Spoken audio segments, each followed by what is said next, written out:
say and spell your name for us? And you can look at me. Oh, okay. It's not even there. My name is Chad Lambert, Chadlambert. And what is your position here at Sprouting Minds? I'm the owner's operations director. Okay, cool. So yeah, like I said, first question, just what happened, and then what was the course of action after that happened?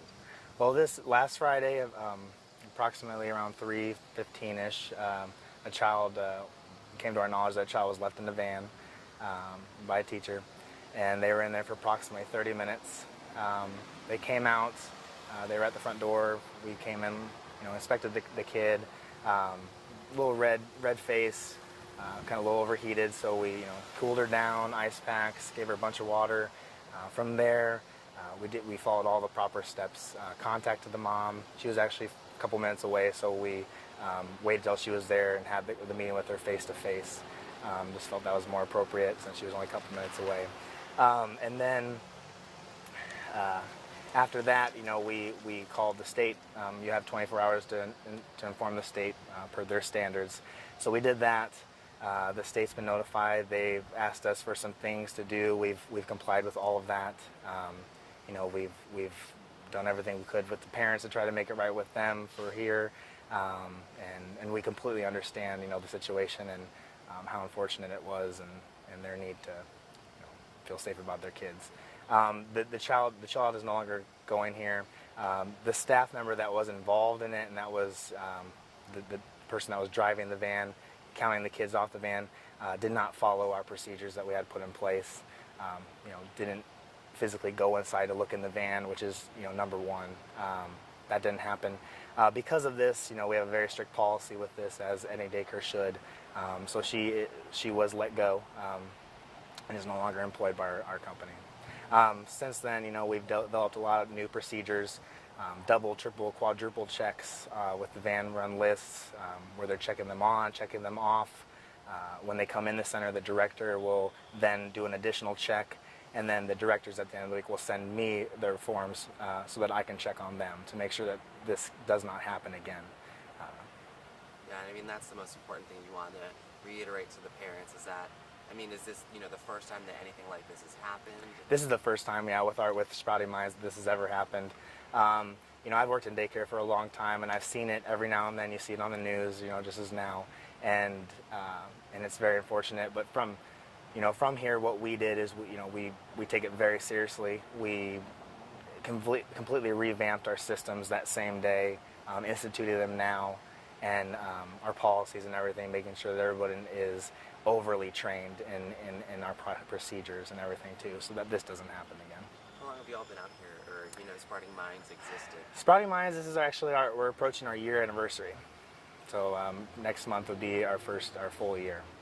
To parents, you're handing out these letters. Did you start doing that like Monday-ish? Or? What we did, so if it happened Friday, there's a delay in it based on waiting for the state, waiting to see what they want from us, and then also kind of waiting to see what the parents want you to do. You can always get the parents who don't want everyone to know what's happening. So kind of waiting to see how they wanted us to handle it, how the state wanted us to handle it, and then we always want to be 100% upfront, honest, open book for our parents and any future parents too. So. Well, and I think that's something that a lot of these parents can respect in a way. What has been the reaction from some of these parents? Have they mentioned it to you all, or have any of them said that they won't come back, or that they'll still come back regardless? We have had no parents besides the family that it wasn't directly involved.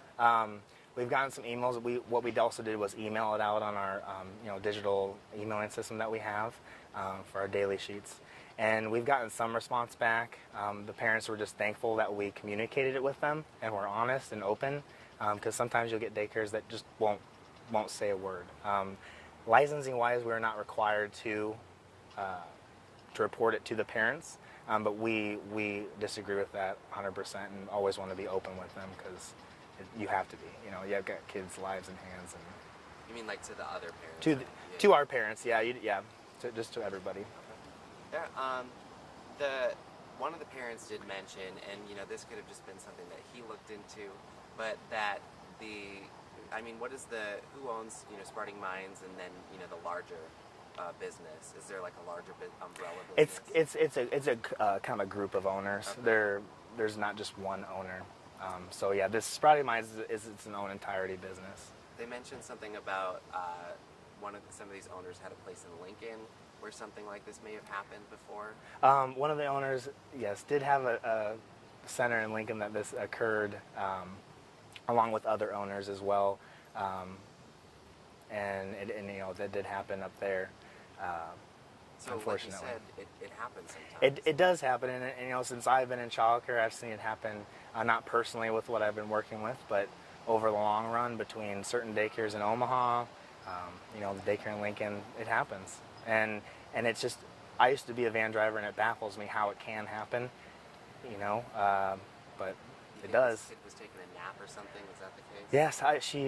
Yes, I don't fully know exactly the full like what she was doing in there, if she was hiding or this, you know, I have no idea on that. I'm just glad that she was able to get out of the van and get to us for that. So At the end of the day, does it seem like it's the training? Like you said, you've already reiterated the... everything is good. You know, we have processes put in place for that. We have all this stuff, and it just wasn't followed. You could be the best daycare in the world, but not have, you know, it just takes one person not to follow your procedures, whatever it might be, and here you are. And as far as the training that goes into this, is there any requirements or education that they have before this? Yes, and the driver was completely certified and everything. The state requires they have a safe kids transportation class. Kind of goes over buckling up with belts, proper setup of that, your basic rules and everything. So they have to complete that class. I'm pretty sure it's a 2-hour class. Would you imagine this person's safety certifications may have been revoked or anything? No, Or... nothing. She literally, I mean, great teacher, really cared about the kids, and you could tell she was hurt by it. So, and it really stinks to have to let that teacher go, but it's, you know, it is, and that's part of the process. Well, hopefully everyone can move on from this and find the best out of it all. Yes. But thank you for being so open with us. Oh, of course, It was that's great what to we meet want to do. you. Yeah, no problem. Yeah. Thank you very much. Thank you.